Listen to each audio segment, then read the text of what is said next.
Welcome to my screencast on breaking bad news. So going through this lesson, here are the objectives. You can pause this to read it through. I won't list them all out for you, but basically we want to get you comfortable and give you a format and layout for delivering bad news. One commonly used approach is the spikes approach. It's a 6-step approach that helps healthcare providers develop a plan on how to break bad news to their patients. The 6 steps are setting up the interview, perception, invitation, knowledge, emotions, and then summary or strategy. So to begin, you set up the interview. So make sure that you have a private setting, a quiet space. Breaking bad news is not something that you want done in passing or on a busy ward or when the patient has overflow in the emergency. You take time to really create an environment that is inviting and as warm as can be. Invite anybody that you think should be involved. You can ask the patient who they would like there. Often they will volunteer the information to you. Make sure you turn off your phone, your pager. Don't have all these distractions. Try and minimize them as much as possible and make your patient comfortable. And always try and establish rapport. Rapport is extremely important. Sometimes it can be difficult if you're breaking bad news to a family member that you just met about a patient. For example, if someone has been in a motorcycle accident and their parent is coming in and they're frantic about it, it's going to be difficult. But if you go through these steps, you'll make it a bit easier for yourself. Perception is next. So it's really important to assess the patient's perception. So say someone has had an MRI, you kind of want to know how much they know about why they had the MRI and what they're sort of expecting the MRI to reveal. So use open-ended questions such as, what have you been told about your medical situation so far? You can also assess, using these open questions, whether or not there's some illness denial in there or wishful thinking. And then the invitation is sort of to figure out how much the patient wants to know. Being a healthcare provider, of course, you love details. You would want to know absolutely everything, but not everybody loves details. Somebody might just want the big picture and then want to move on to treatment or what can be done. Some people might want a diagnosis but not want to know a timeline.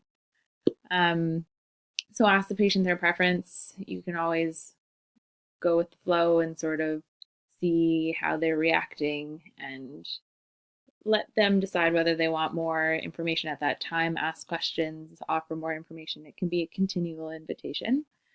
But you can just quickly ask, how would you like me to give the information about the test results? That sort of thing. Next is knowledge. This is where you can fire a warning shot. Not everybody likes to do this, but it does sort of provide the patient with that warning that what's coming is not great. So it can be something as simple as, unfortunately, I've got some bad news to tell you. If you're not comfortable with the warning shot, you don't have to use it. But definitely when you're providing them with the knowledge, use non-technical words. Don't say that there are metastases. Say that the cancer is spread.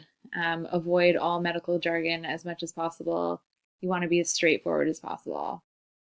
Another important thing with the knowledge is to always check the understanding. It's way better to give the patient small chunks of information at a time and double check that they're still with you.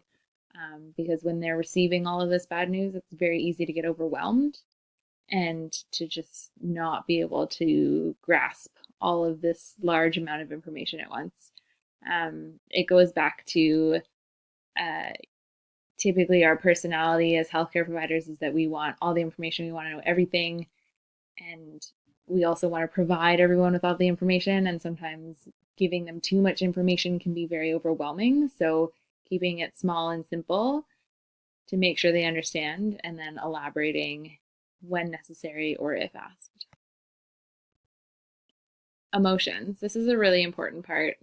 So the emotions and the empathy. When you're giving this bad news, observe the emotions that are happening. Try and identify them. You can use exploratory questions to explore patient emotions. Really just sort of see how they're feeling with all of it.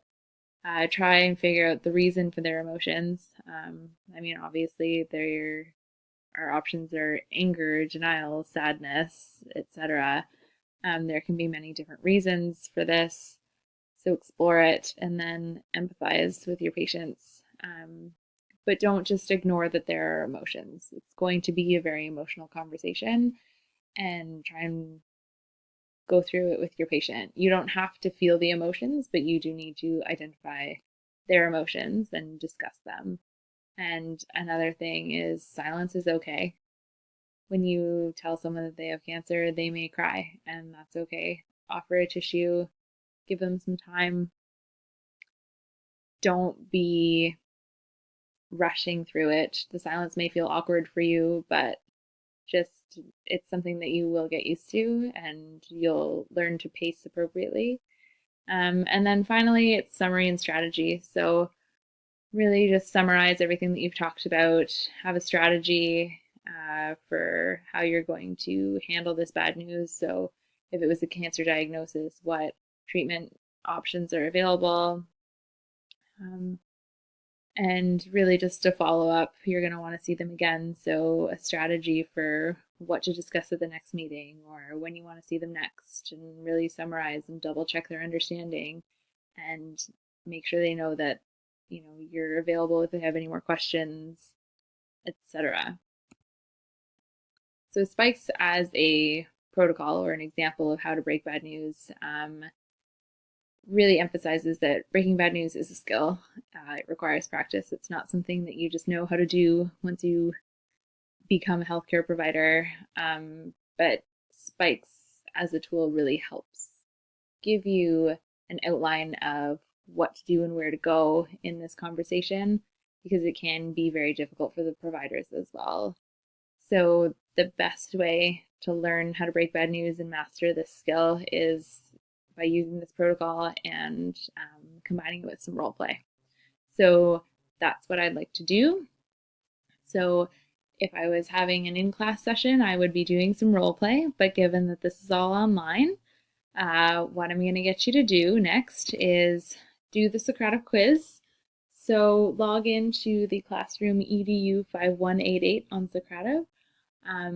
You can go through the website, www.socrative.com. You can also download the app on your phone or tablet and complete the quiz that's there on Breaking Bad News. So once you log into the classroom, the quiz will begin.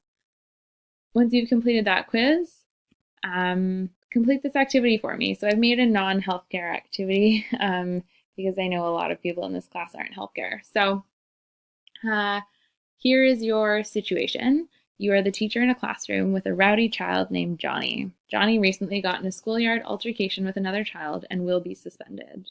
Johnny's parents have just arrived to talk to you, and they are unaware of the situation. What would you say?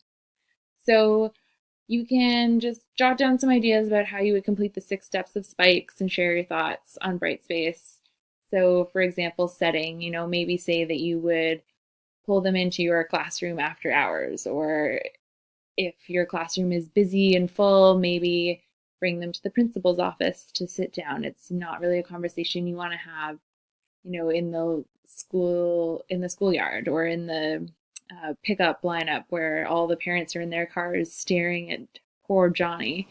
So you can just jot it down and share on Brightspace, or get creative. Maybe do a video, try a role play, put yourself on the spot and record a video. Pretend that you're telling the parents this. Grab a friend who can be the outraged parent that you're breaking the bad news to. You can have fun with it, or just keep it simple and jot down a few ideas. Just make sure you complete the Socrative quiz. I will take a screenshot to prove that you completed the activity. And yeah, have fun breaking some bad news.